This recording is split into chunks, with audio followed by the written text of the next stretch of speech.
Hello friends, welcome to polytechnic पाठशाला। इस video में आज का हमारा टॉपिक है एनर्जी, यानी कि ऊर्जा किसे कहते हैं। तो आप लोग पहले भी पढ़ चुके हैं ऊर्जा की डिफिनीशन। ऊर्जा होता क्या है कि किसी वस्तु के कार्य करने की क्षमता को ऊर्जा कहते हैं। अब अगर थर्मोडायनेमिक्स की हम लोग बात करें तो यदि किसी सिस्टम को एनर्जी दी जाती है या ली जाती है तो उसकी प्रॉपर्टी भी चेंज हो जाती है। मतलब मान लीजिए कोई सिस्टम है, तो अगर हम लोग उसको एनर्जी देते हैं या उस सिस्टम से एनर्जी लेते हैं तो उसकी प्रॉपर्टी भी चेंज हो जाएगी। मान लीजिए कोई सिस्टम है, जैसे मान लीजिए सिस्टम है कोई, अगर इससे आप हीट ले लें, इससे आप हीट ले लें, उसमें अगर आप ले रहे हैं तो क्या होगा, इसके अंदर का टेम्परेचर वगैरह क्या होगा, चेंज होगा, प्रेशर चेंज होगा, ये सारी वैल्यू क्या होंगी, चेंज होगी। यानी या आप अगर इस सिस्टम को हीट दे रहे हैं तब भी क्या होगा, इसके अंदर की जो प्रॉपर्टी टेम्परेचर प्रेशर आदि है कि क्या होंगे, चेंज होंगे, या एंट्रापी वगैरह में क्या होगा, परिवर्तन होगा। तो सिस्टम, किसी भी सिस्टम को एनर्जी देने या उस सिस्टम से एनर्जी लेने पे उस सिस्टम की प्रॉपर्टी क्या हो जाती है, चेंज हो जाती है।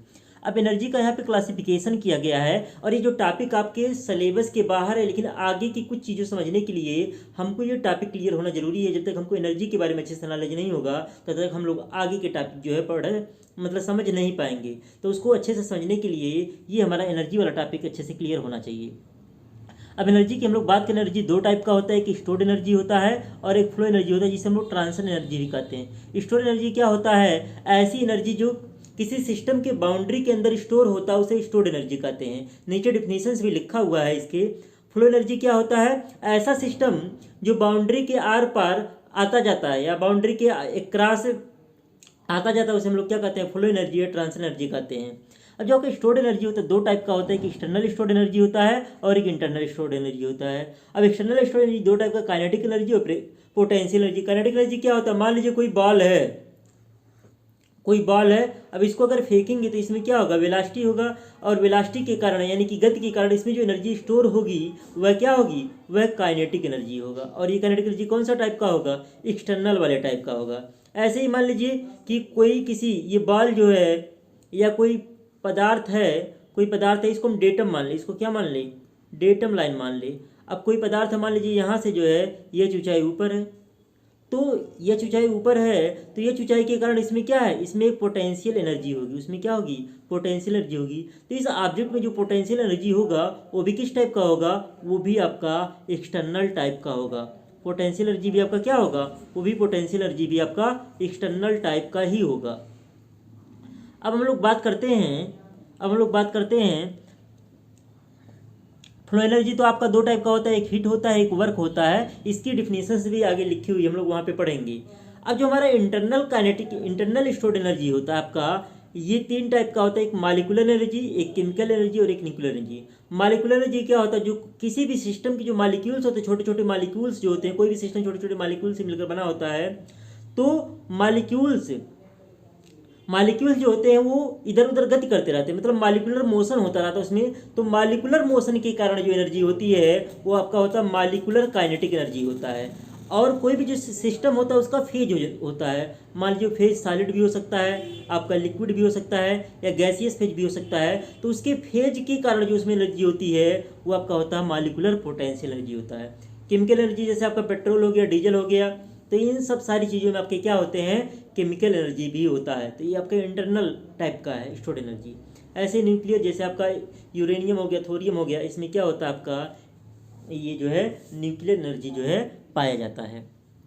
तो ये हमारा हो गया एनर्जी के बारे में। अब आगे हम लोग देखते हैं जो हमारा स्टोर्ड एनर्जी होता है या संचित ऊर्जा होता है, इसकी डिफिनीशन क्या होती है, ऐसी एनर्जी जो बाउंड्री के अंदर संचित होता है स्टोर्ड एनर्जी कहलाता है।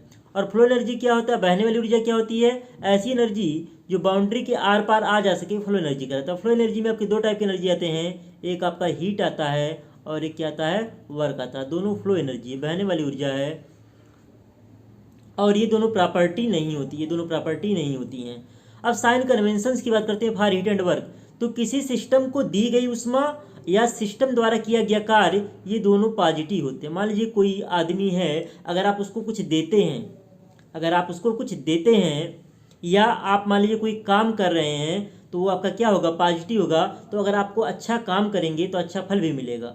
तो यानी सिस्टम को दी गई ऊर्जा, यानी आप अच्छा काम कर रहे हैं, किसी चीज़ को उष्मा दे रहे हैं, तो आपका क्या होगा, पॉजिटिव होगा। ऐसे ही सिस्टम द्वारा किया गया कार्य, मान लीजिए आप कोई काम करते हैं तो भी आपका क्या होगा, पॉजिटिव होगा। तो अच्छा काम करेंगे तो अच्छा फल भी मिलेगा। याद करने का ट्रिक है, अच्छे काम का अच्छा नतीजा।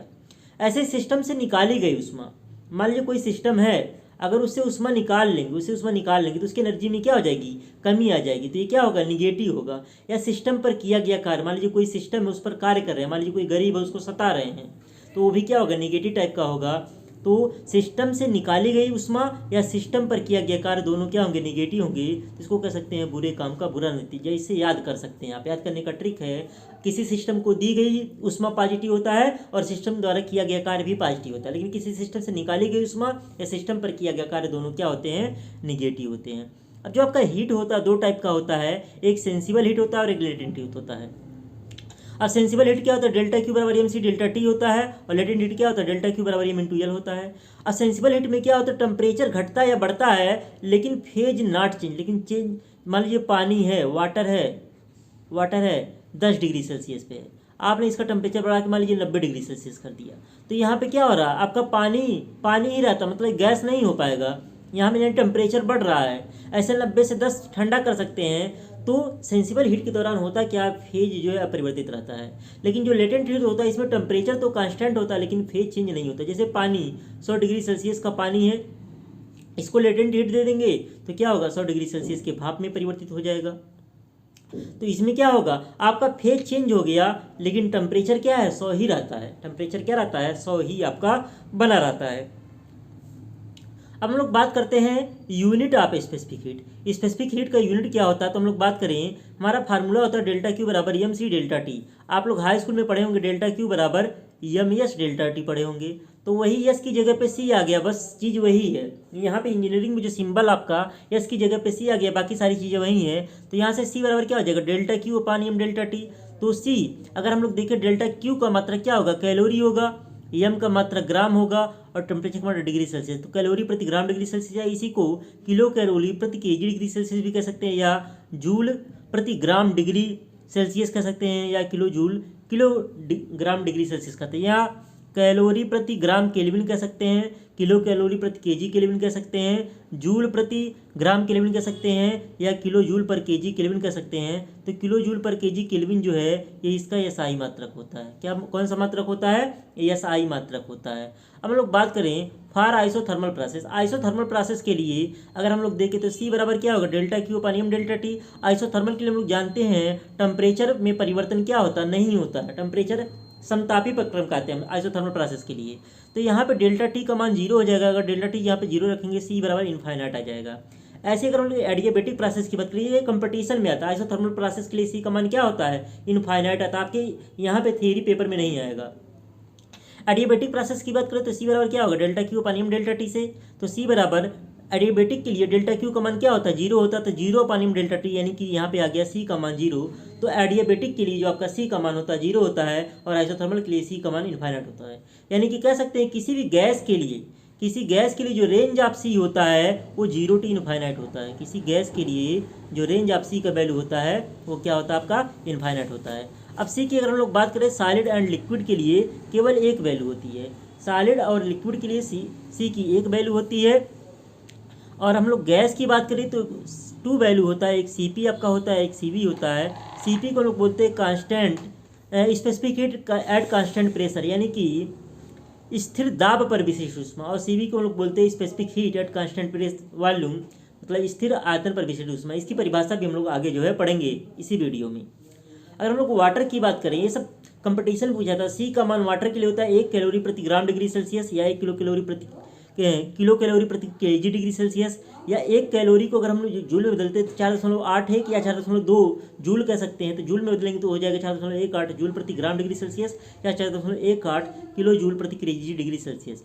अगर हम लोग बात करें यूनिट ऑफ लेटेंट हीट जो होता है, डेल्टा क्यू बराबर M इंटू L होता है। तो L से अगर हम लोग यहाँ से देखें तो L बराबर क्या हो जाएगा, डेल्टा क्यू अपान M हो जाएगा, या कैलोरी प्रति ग्राम हो जाएगा। क्या हो जाएगा, कैलोरी प्रति ग्राम हो जाएगा। इसको हम लोग किलो कैलोरी प्रति केजी भी कह सकते हैं, या जूल प्रति ग्राम कह सकते हैं, या किलो जूल पर केजी की भी हम लोग इसका जो है यूनिट कह सकते हैं। ये सब जो है यूनिट आपके लेटेंट हीट को। तो एक चीज़ ध्यान रखिए कि यहाँ पे टेम्परेचर डिफरेंस की बात हो रही है, तो टेम्परेचर डिफरेंस जहाँ पे भी होगा, जैसे स्पेसिफिक हीट वाले में हम लोग देख रहे थे, तो टेम्परेचर डिफरेंस जो डिग्री सेल्सियस में वैल्यू होगा वही केल्विन में भी होता है। क्योंकि मान लीजिए अगर आपका T1 बराबर दिया हो, मान लीजिए 10 डिग्री सेल्सियस दिया हो, और T2 बराबर दिया हो, मान लीजिए 20 डिग्री सेल्सियस दिया हो, तो डेल्टा टी का मान पूछे तो आप लोग क्या कहेंगे, 20 - 10 यानी कि 10 डिग्री सेल्सियस। यही अगर केल्विन में कहना हो तो T1 के लिए हम लोग क्या करेंगे, 10 + 273 कर देंगे, यानी कि हो जाएगा 283। और T2 बराबर क्या हो जाएगा आपका, 20 + 273 हो जाएगा, यानी कि 293। तो यहाँ से भी अगर आप डेल्टा टी निकालते हैं तो आपका वैल्यू क्या हो जाएगा, 293 - 283, यानी कि ये वैल्यू आपका 10 केल्विन की बराबर ही आएगा। तो यहाँ पे देखें 10 डिग्री सेल्सियस का जो वैल्यू आपका है वो 10 केल्विन के बराबर है। तो यहाँ पे टेम्परेचर डिफरेंस की बात करें तो डिग्री सेल्सियस जो होता है केल्विन के आपका बराबर होता है।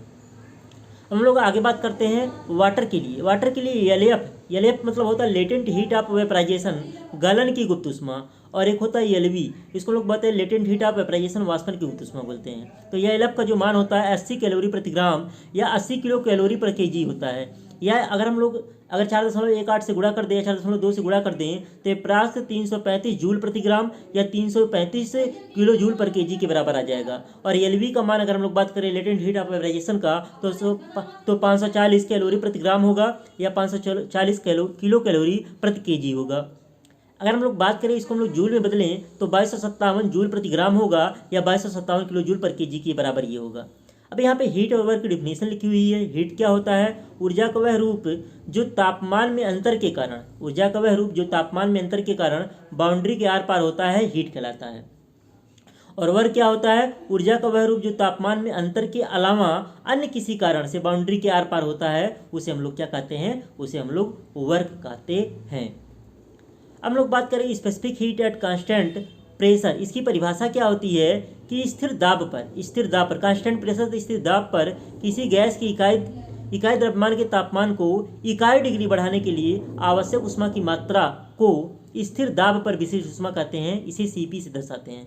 तो Q बराबर mCp डेल्टा टी से Cp बराबर हो जाएगी Q/m डेल्टा टी, और इसका यूनिट जो होगा किलो जूल पर केजी केल्विन होगा। किस में होगा, ये SI मात्रक है। ये कौन सा मात्रक है, ये SI मात्रक है। अगर हम लोग बात करें specific heat at constant volume, तो यानी कि स्थिर आयतन पर विशिष्ट ऊष्मा, ये क्या होगा आपका, स्थिर आयतन पर किसी गैस की इकाई द्रव्यमान के तापमान को इकाई डिग्री बढ़ाने के लिए आवश्यक ऊष्मा की मात्रा को स्थिर आयतन पर विशिष्ट ऊष्मा कहते हैं। बस यहाँ स्टार्टिंग में स्थिर आयतन कर लेना है और यहाँ पे स्थिर दाब कर लेना है। इसे CV से दर्शाते हैं। तो Q बराबर mCp डेल्टा टी से CV बराबर क्या हो जाएगा, Q/m डेल्टा टी, इसका मतलब किलो जूल पर केजी केल्विन। आपको फार्मूला याद नहीं करना, डेल्टा Q बराबर ये परिभाषा याद नहीं करना है। आप लोग जानते हैं mC डेल्टा टी। अगर कोई आपका C की डिफिनीशन पूछे, स्पेसिफिक हीट की डिफिनीशन पूछे तो क्या हो जाएगा, C बराबर हो जाएगा डेल्टा Q/m डेल्टा टी। यानी कि कह सकते हैं किसी गैस की इकाई द्रव्यमान के तापमान को इकाई डिग्री सेल्सियस बढ़ाने के लिए या इकाई डिग्री बढ़ाने के लिए आवश्यक ऊष्मा की मात्रा को विशिष्ट ऊष्मा कहते हैं। अगर ये पूछे specific heat at constant pressure, स्थिर दाब पर विशिष्ट ऊष्मा, तो कह देंगे कि स्थिर दाब पर, परिभाषा में स्थिर दाब पर बोल देंगे, स्थिर दाब पर किसी गैस के इकाई द्रव्यमान का तापमान इकाई डिग्री बढ़ाने के लिए आवश्यक ऊष्मा की मात्रा को स्थिर दाब पर विशिष्ट ऊष्मा कहते हैं, तो इसे सीपी कह देंगे। और अगर यही हम लोग स्थिर आयतन पर विशिष्ट ऊष्मा की बात करें तो ये सीपी की जगह पे क्या कर देंगे, सीवी कर देंगे। सीपी की जगह पे क्या कर देंगे, सीवी कर देंगे। सीवी की हो जाएगा ये आपका, तो सीवी और क्या हो जाएगा, डेल्टा Q/m डेल्टा टी। यानी कि किसी स्थिर आयतन पर किसी गैस की इकाई द्रव्यमान का तापमान इकाई डिग्री बढ़ाने के लिए आवश्यक ऊष्मा की मात्रा को हम लोग क्या कहेंगे, स्थिर आयतन पर विशिष्ट ऊष्मा हम लोग कहेंगे। मात्रक तो आपका वही होगा किलो जूल पर केजी केल्विन, ये कंपटीशन में जो आपका पूछा जाता है। अब अगला रेग्नाल्ड्स नियम, हमने पिछले वीडियो में गलत बता दिया था। पिछले वीडियो में गलत बता दिया था, वहाँ पर मैंने गे-लुसैक लॉ और रेग्नाल्ड्स लॉ को एक ही बता दिया था। तो वो आपका जो हमने वहाँ पे बताया था वो आपका गे-लुसैक लॉ था। नोट्स में आप लोग सही कर लीजिएगा, वो वहाँ पे रेग्नाल्ड्स लॉ काट दीजिएगा आप लोग, वो आपका ओनली गे-लुसैक लॉ था। रेग्नाल्ड्स लॉ क्या है, ये सिलेबस में ऐड हुआ, हो सकता है एग्जाम में आ भी जाए। इस नियम के अनुसार एक गैस की दो विशिष्ट ऊष्माएं Cp और Cv तापमान और दाब के परिवर्तन के साथ नहीं बदलती हैं। यानी कि कहने का मतलब अगर टेम्परेचर और आपका प्रेशर अगर बढ़ता है या घटता है तो इसके साथ साथ आपका Cp एंड Cv का मान ये क्या होता है, कांस्टेंट रहता है। टेम्परेचर भले ही बढ़े और प्रेशर भले ही बढ़े घटे, लेकिन Cp और Cv का मान क्या होता है, कांस्टेंट होता है। ये रेग्नाल्ड्स का नियम है। चूंकि 5 नंबर मान लीजिए आ जाए तो इसके बारे में और थोड़ा सा बढ़ा के लिख देंगे कि चूंकि एक गैस की विशिष्ट ऊष्माएं तापमान के साथ भिन्न होती हैं, तापमान के साथ क्या होती है, भिन्न होती हैं, अतः रेग्नाल्ड का नियम केवल अनुमानित परिणाम देता है। और तापमान में वृद्धि के साथ विशिष्ट ऊष्मा में भिन्नता के कारण इंजीनियरिंग प्रैक्टिस में परिणामों में भिन्नता 20% तक आपकी हो सकती है। तो यहाँ पे हम इस वीडियो को यहीं पे समाप्त करते हैं। नेक्स्ट वीडियो में कुछ टॉपिक और बचे हुए, कुछ डेरिवेशंस हैं, एक वीडियो और इस चैप्टर का आएगा, उसके बाद आपका ये सेकंड चैप्टर जो है थर्मल इंजीनियरिंग का जो है समाप्त हो जाएगा। मिलते हैं हम लोग नेक्स्ट वीडियो में, तब तक के लिए जय हिंद।